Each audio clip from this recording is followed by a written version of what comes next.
Hi hello నమస్తే. నేను మీ Naveen Nani. Video special ఏంటంటే టొమాటో పికిల్ని అయితే ప్రిపేర్ చేసుకోబోతున్నాం. గాయ్స్, వేడి వేడి అన్నంలోకి ఈ టమాటో పచ్చడి అయితే చాలా టేస్టీగా అయితే ఉంటుంది. ఇప్పుడు మనం టమాటో పికిల్ని అయితే ప్రిపేర్ చేసుకోబోతున్నాం. ముందుగా ఒక 100 గ్రామ్స్ టొమాటోని అయితే ఇలా 4 పీసెస్గా కట్ చేసి హాట్ ప్యాన్లో అయితే వేసేసుకోండి. తర్వాత ఒక 10 గ్రామ్ చింతపండుని అయితే యాడ్ చేయండి. ఇక్కడ మనమైతే ఆయిల్ని అయితే యూస్ చేయడం లేదు. టొమాటోస్ని ఇలా అయితే స్మాష్ చేసుకోండి. వాటర్ కూడా ఏమీ ఉండకూడదు.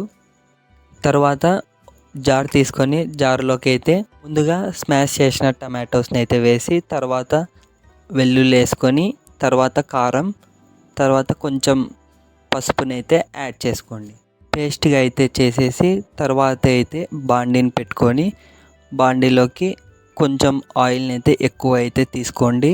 ఆ పేస్ట్ని అయితే ఆయిల్లోకి ఆ టమాటో పేస్ట్ని మొత్తం యాడ్ చేసి ఒక 5 to 10 minutes మీడియం ఫ్లేమ్లో అయితే అలా బాగా కలుపుతూ బాయిల్ అయితే చేసుకోండి. ఇలా ఆయిల్లో మీడియం ఫ్లేమ్లో 5 to 10 minutes చేయడం వల్ల టొమాటో పికిల్ అనేది ఎక్కువ రోజులైతే మనం స్టోర్ అయితే చేసుకోవచ్చు. ఫైనల్గా అయితే టమాటో పికిల్ అనేది రెడీ అయితే అయింది.